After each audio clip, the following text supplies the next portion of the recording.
नमस्कार दोस्तों, पहलवान गुरुदीन ग्रुप ऑफ कॉलेज के यूट्यूब चैनल पर आपका स्वागत है। मैं विभा ताम्रकार राजनीति विज्ञान की प्रवक्ता एक नए वीडियो के साथ उपस्थित हुई हूँ। यदि आपने हमारा चैनल अब तक सब्सक्राइब नहीं किया तो प्लीज़ सब्सक्राइब करें, लाइक करें, शेयर करें और बेल आइकन बटन अवश्य दबाएं, जिससे हमारी सारी नोटिफिकेशन आपके पास सबसे पहले पहुंच सके। पिछली वीडियो में मैंने हॉब्स से संबंधित जानकारी दी। आज हम लॉक से संबंधित जानकारी देंगे और लॉक का सामाजिक समझौता सिद्धांत बतलाएंगे। लॉक का जन्म 1632 ईस्वी में हुआ और 1704 में उसकी मृत्यु हुई थी। यह भी एक इंग्लैंड का दार्शनिक था जिसने अपने सिद्धांत का प्रतिपादन 1690 में अपनी पुस्तक शासन पर 2 निबंध में किया है। यह उसकी बहुत प्रसिद्ध पुस्तक थी। इस पुस्तक के प्रकाशन के 2 वर्ष पूर्व इंग्लैंड में गौरवपूर्ण क्रांति हो चुकी थी, जिसके द्वारा राजा के विरुद्ध पार्लियामेंट की अंतिम सत्ता को स्वीकार कर लिया गया था। लॉक ने अपनी पुस्तक में इन परिस्थितियों का स्वागत करते हुए सीमित या वैधानिक राजतंत्र का प्रतिपादन किया है। और लॉक का सामाजिक समझौता इस प्रकार है। सबसे पहले उसने भी मानव स्वभाव और प्राकृतिक अवस्था का वर्णन दिया है। हॉब्स का मानव स्वभाव अलग था, लेकिन लॉक का मानव स्वभाव उससे बहुत अच्छा है। लॉक के अनुसार मनुष्य एक सामाजिक प्राणी था। उसमें प्रेम, सहानुभूति, सहयोग एवं दया की भावना विद्यमान थी। मानव स्वभाव की इस सामाजिकता के कारण प्राकृतिक अवस्था संघर्ष की अवस्था नहीं थी, वरन वह एक सहयोग और सुरक्षा की अवस्था थी।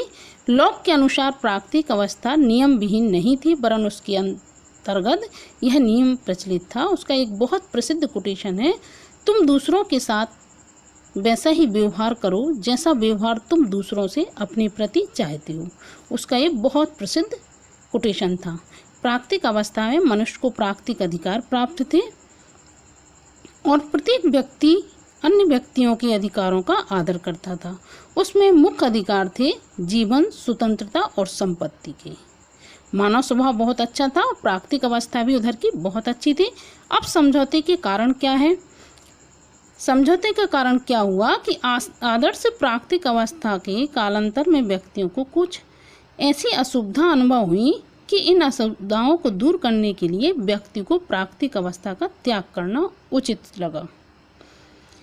लॉक के अनुसार प्राकृतिक असुविधा कौन सी थी? ये थी कि प्राकृतिक नियमों की कोई स्पष्ट व्यवस्था नहीं थी। इन नियमों की व्याख्या करने के लिए कोई योग्य सभा नहीं थी। इन नियमों को मनवाने के लिए कोई योग्य शक्ति नहीं थी।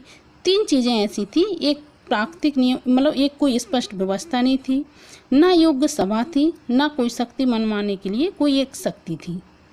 बातें मनवाने के लिए तो उसे समझौता करना पड़ा। हॉब्स के सिद्धांत के अंतर्गत राज्य का निर्माण करने के लिए केवल एक ही समझौता किया, परंतु लॉक के वर्णन से ऐसा प्रतीत होता है कि लॉक ने 2 समझौते किए।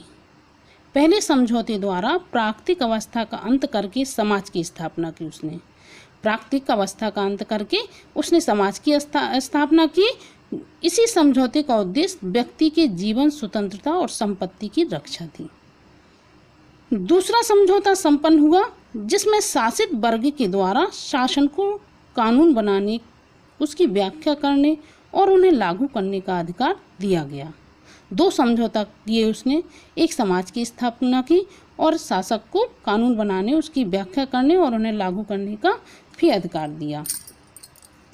परंतु शासक की शक्ति पर यह प्रतिबंध लगा दिया गया कि उसके द्वारा निर्मित कानून अनिवार्य रूप से प्राकृतिक नियमों के अनुकूल और अनुरूप होंगे तथा वे जनता के ही हित में होंगी।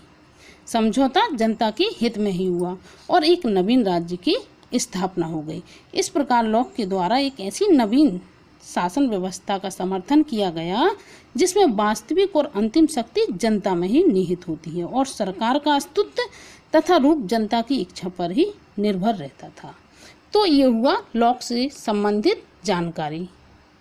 नमस्कार।